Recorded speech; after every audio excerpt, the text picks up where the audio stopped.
So I've owned the Sony FX6 and I absolutely love that camera. To me, it was kind of close to perfection. I also own the Red Komodo X, and then once again, this thing is kind of close to perfection because they're two totally different tools. I wish I was able to combine the two though. And the Sony Burano is exactly that. So I kind of just want to go through my thoughts as a recent Komodo X owner, a previous Sony FX6 owner, and also a FX3 owner. But first off, I own the FX6. I got rid of it though, because after I started to use the FX3, I was just like, I was kind of blown away because it's the same exact image quality pretty much. For me, I was having to rig out the FX6 the same way I would rig out the FX3.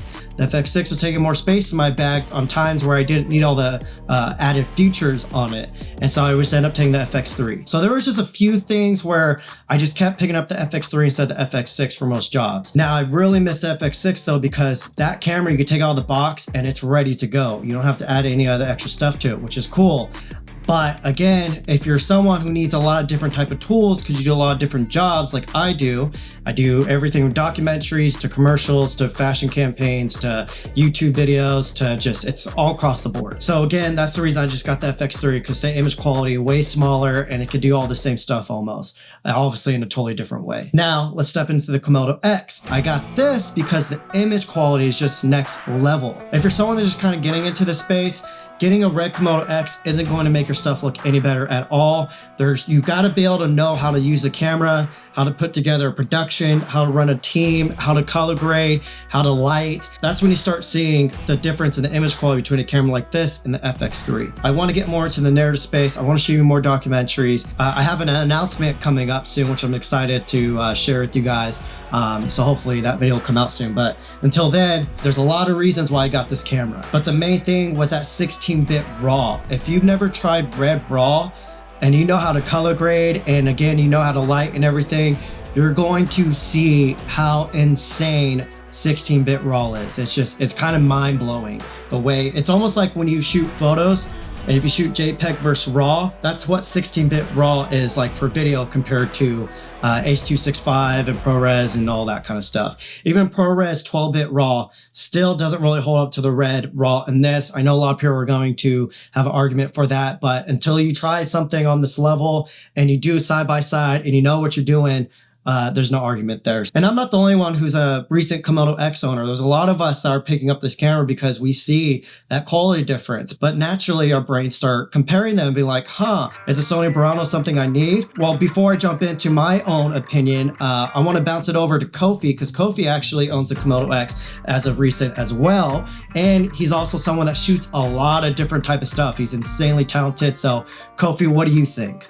Now, as someone who just got the Komodo X, I'm not that affected by the Sony Burano's release. It does have a lot of things in it, and I do think it's actually marketed towards more people that might be looking for something like the Red Raptor, but having the Komodo X and having everything that it does in terms of its 6K, its global shutter, its form factor, it's something that doesn't faze me too much with this new release. I think it's going to be something that I might rent out quite a bit, but I don't think it's something that I want to switch to. And I find that cameras are going to be segmented for certain users, and not every time does a new camera release come out that we need to insert our own use case and needs against what the camera is actually made for. If you're someone that's shooting on an FX3 full time, you're probably not somebody that's in the market or the target audience of this new release. However, do I think that I'm going to switch from a Komodo X to the Burano? Absolutely not.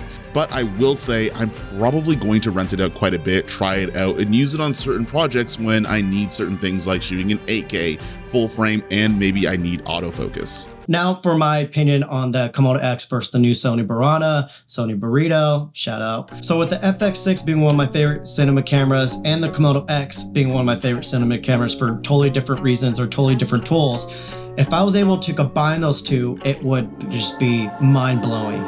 That's the Sony Burano.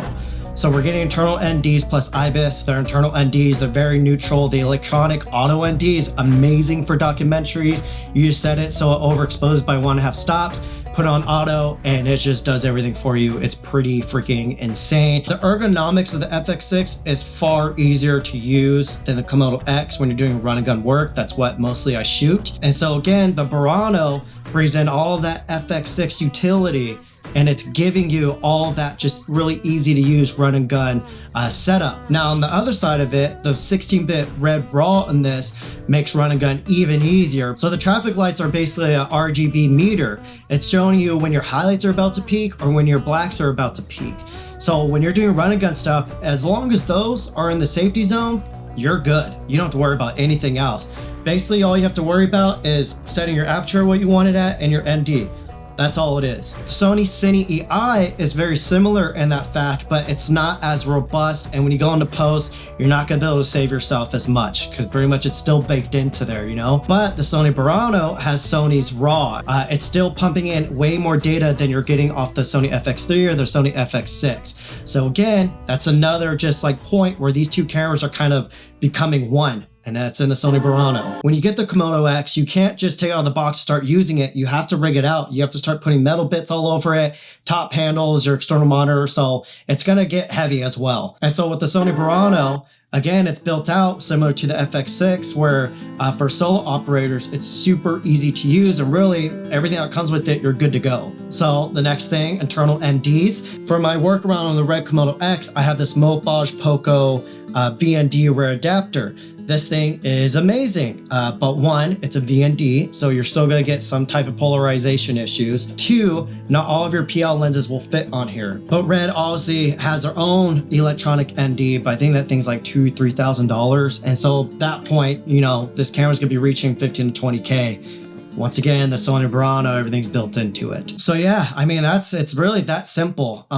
It's an amazing camera. Am I going to get it right now? I can't afford that. I've already spent probably more than 15 grand just getting all this pieced together. I mean, what's another 10K on top of 15K? I guess in hindsight, it's not that much, but so yeah, that's pretty much it, guys. I have a million things to go edit, so I'm gonna get into that. Yeah, peace.